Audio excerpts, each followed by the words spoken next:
Chapter 2 of Cross Your Heart, a Julie and the Phantoms fanfiction, written by xxPrettyLittleTimeBombxx, read aloud by SkyAsimaru.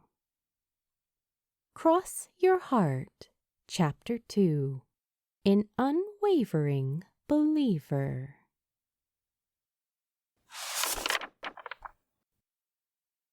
Luke isn't back in a couple of hours. He's not even back by the time Julie gets up for school. None of the boys are. And the fact that she can't do anything about it settles like a dead weight in her stomach. She carries it around with her as she goes through the motions of getting ready for school. The feeling impossible to shake over the course of the rest of the day. Even Flynn, with her comfort tactics and logical explanations, can't seem to help her shake the feeling. The next time her best friend tries, she loops her arm through Julie's own, tugging her closer as they slowly drag their feet in the direction of their shared math class after lunch. I was just thinking, time doesn't work the same in the Hollywood Ghost Club. That's why you said the guy skipped out on the dance gig last semester, right? Flynn starts under her breath. Maybe it hasn't even been a couple of hours for them yet, like it has been for us. Maybe they don't even realize they're late.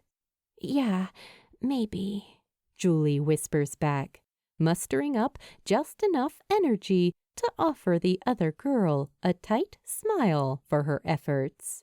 It's the best reason Flynn's come up with so far for the boys' tardiness, and Julie clings to it like a life raft that's just been flung out to her in the middle of the ocean.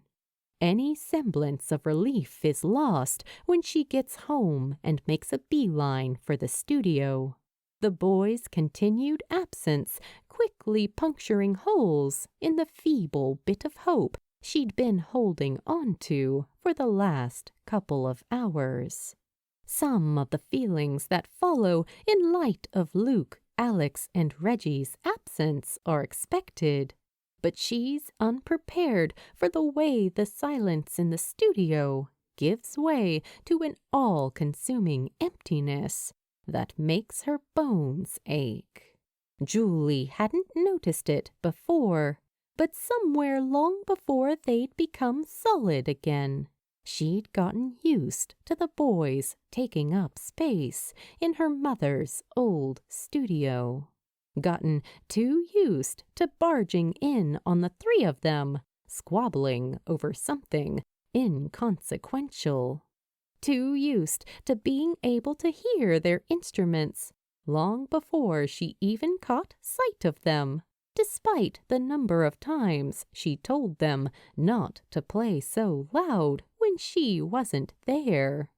Too used to the way Luke, Alex, and Reggie made the space feel alive. Alive. That's something the studio hadn't felt like since before her mom had died. And after going a year without playing music, Julie had succumbed to the notion that the studio might never feel alive again. Of course, all of that had changed when the boys fell into her life and helped her find her way back. Julie knows she's stronger than ever for it, strong enough that she'd been ready to let the three of them go when it seemed like the only hope of saving them lay in helping them cross over. It's harder to let go of them now that she's already saved them once, though. To think about mustering up the sort of strength it would take for her to say goodbye, now that they're more alive than they've ever been. To stomach the idea that if they're not back from the Hollywood Ghost Club by now, they might already be gone forever. The thought alone sends a chill straight down her spine. Instinctively, her right hand travels up toward her neck, fingers searching for her mother's necklace for just a second before Julie remembers she won't find it there. Its absence serves as a reminder of the last time she'd seen Luke and how she had given it to him to hold on to. A last-ditch effort to do the only thing she could think of within her power to keep him safe. It seems silly in hindsight to put so much faith in a shiny piece of precious metal, especially when Julie herself had not really known what to believe in anymore after her mom had passed. But if anyone was an unwavering believer, it was Rose Molina. Maybe, Julie thinks to herself as she shuts the studio and makes her way back up to the main house, her mom still believes enough to make up for any doubts the rest of them have ever carried. "Keep them safe, Mom," she whispers aloud, casting her eyes up to the sky, "and bring them back home to me."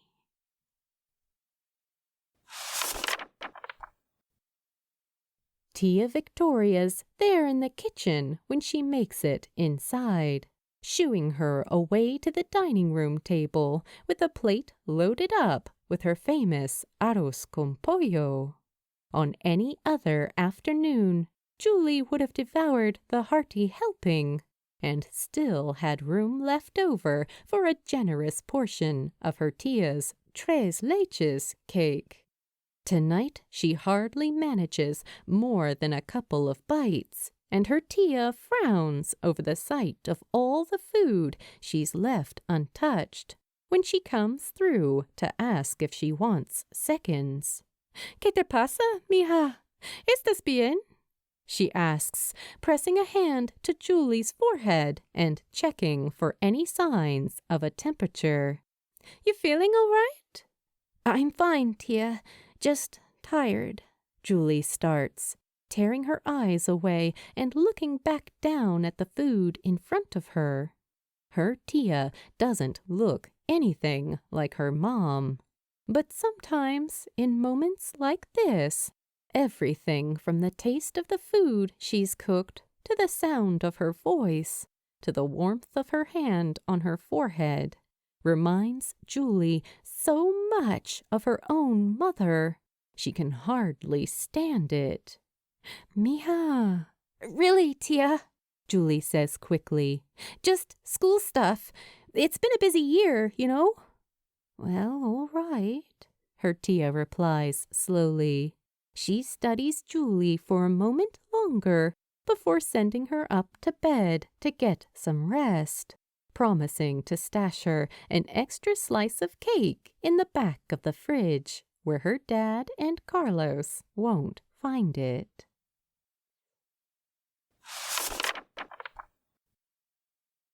Alone in her room with nothing but her own thoughts for company, the worry Julie has been carrying around begins to meld with regret. She had long since given up on trying to get her homework done. How can she when flashes of the last words she'd traded with Luke keep distracting her from the task at hand? But nothing haunts her more than the echo of the 3 small words she'd come so close to saying, but didn't say at all. A dark chuckle bubbles out of her when the small voice inside Julie's head reminds her she's got no one to blame for the ache in her chest but herself.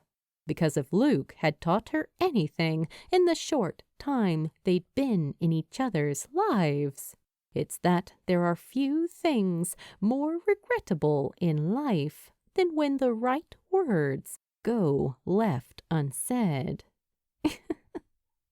Why couldn't she have just told him? You gonna tell me what's so funny? Or should I try and guess?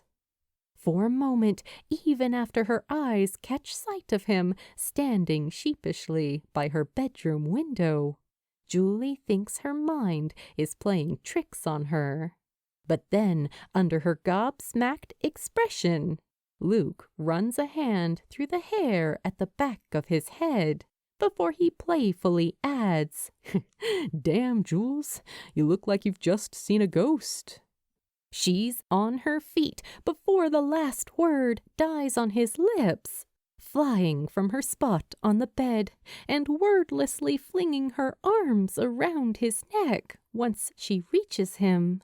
Her lungs burn as she pulls in the first real breath she's taken all day, the air filling her chest and whooshing out just as quickly when Luke's own arms squeeze her back so tight she's forced to exhale. The achingly familiar scent of him fills her with comfort and relief, and Julie chokes on the overwhelming mix of emotions coursing through her as she finally finds her voice. "You came back," she says, the words cracked and muffled from where her face is still pressed into the soft cotton of his cutoff.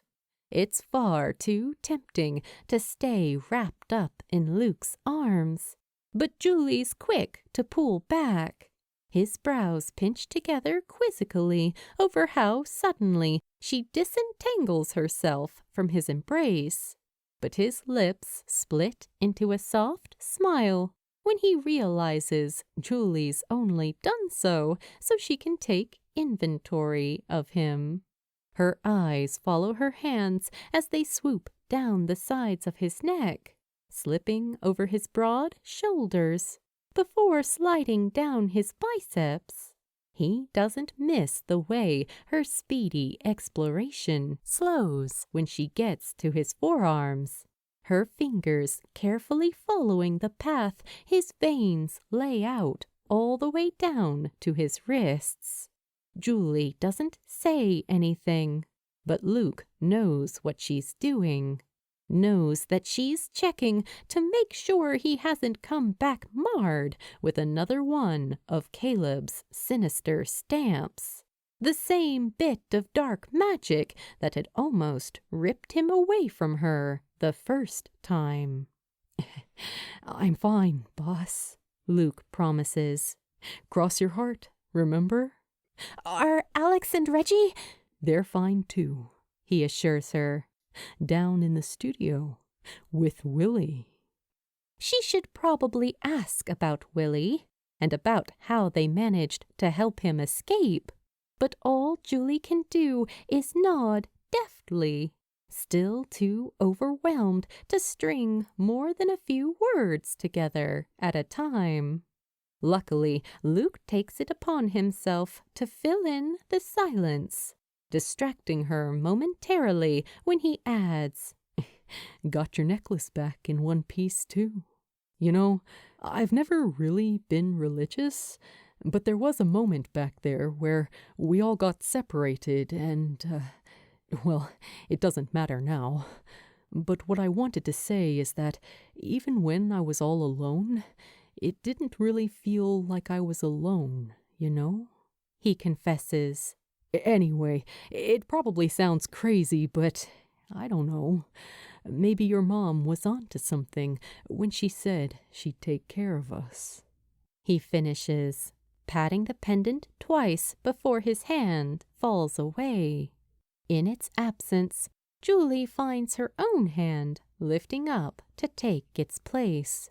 Carefully, her index finger traces the familiar gilded figure that sits at the center of the pendant before she gives in to the urge to let the rest of her fingers splay out so her palm can fully press against his chest. Julie's barely stopped touching him since he poofed back into her bedroom, but there's something about holding her hand over his heart that breaks the last of her resolve. She chokes back a dry sob when she finally looks up, only to find him already staring back at her. It's the steadiness of his unwavering gaze that eventually makes it impossible for her to hold back the few tears that pool out and over her lower lash line. The tears don't make it far, though, because Luke is there to catch them, wiping them away with a gentle swipe of his own fingertips before they can crest over the curve of her cheek. "Don't cry, Jules," Luke whispers, his own eyes watering in turn. "If you cry, I'll cry." "I thought I wouldn't ever see you again," she says, one hand coming up to cradle the side of his own face, while the other stays firmly pressed over his heart. "I thought I wouldn't ever get to—" The rest of the words die in her throat. It's the second time she's nearly lost him. The second time he's nearly been ripped away from her before she's mucked up the courage to tell him that she loves him. Neither of them have ever been brave enough to cross the line they know they can't come back from. The both of them too caught up in worrying over the pain they might inflict upon themselves and on each other if theirs is a story doomed to end in tragedy.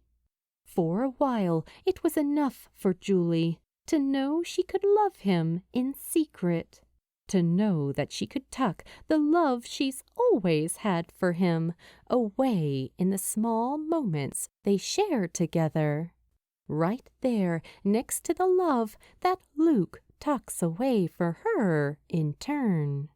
But it hasn't felt like enough for a while now.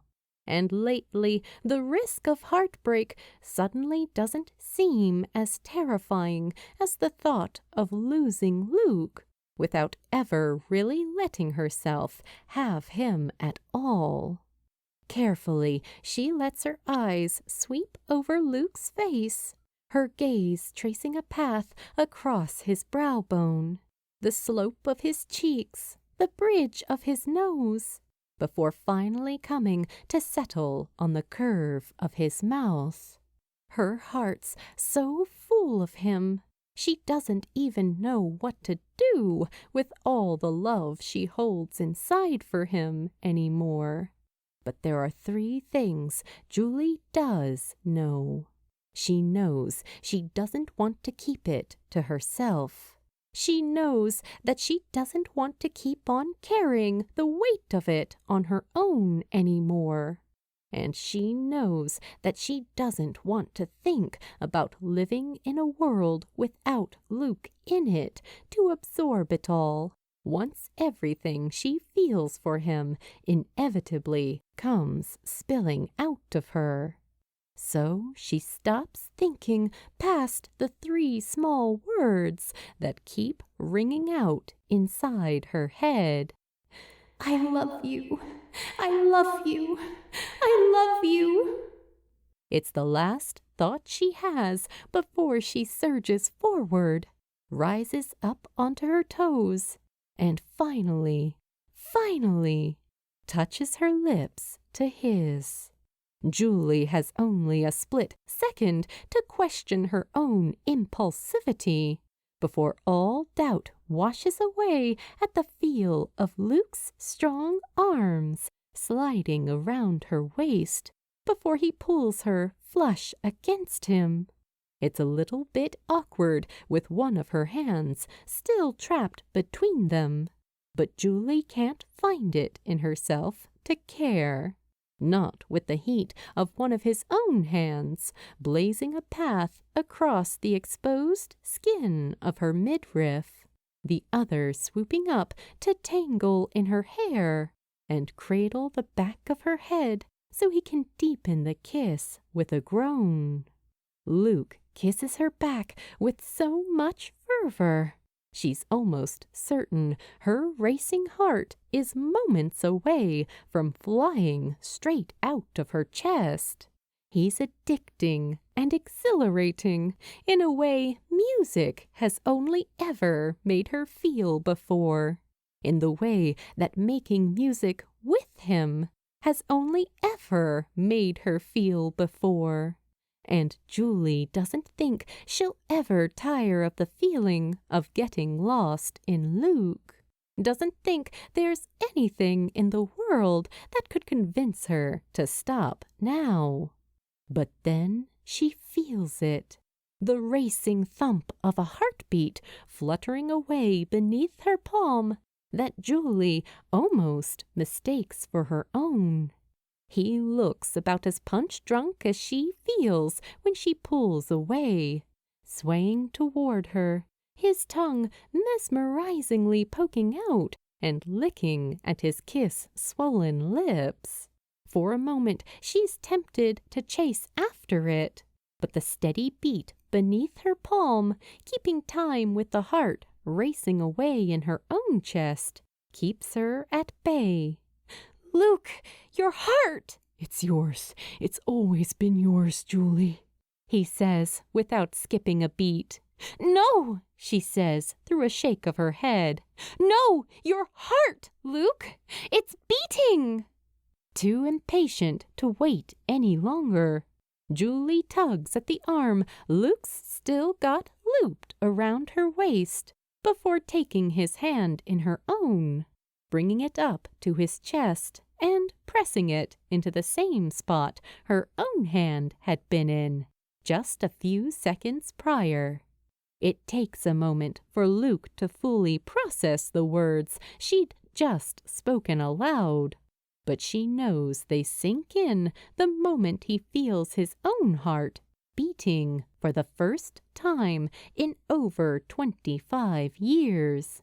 She'd long since stopped crying, but when she takes in the sight of Luke's mouth popping open in awe, Julie thinks she might just start again, this time for an entirely different reason. "Holy shit," he breathes out, his eyes bouncing between their hands on his chest and Julie's wonder-struck face. How is this possible?" "I don't know," Julie replies, her mouth splitting into a grin so wide it makes her cheeks hurt. "But I think maybe we'd better go and check on the guys down in the studio."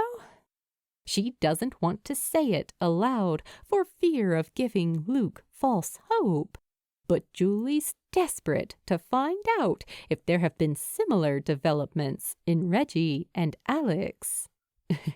"I think you're right," Luke says through a grin. And with that, he stitches their fingers together, giving her hand a squeeze before he tugs her toward her bedroom door and in the direction of the studio.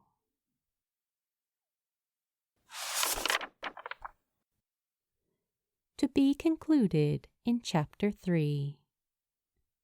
Thank you for reading. Please drop by the archive and let the author know what you thought of their work.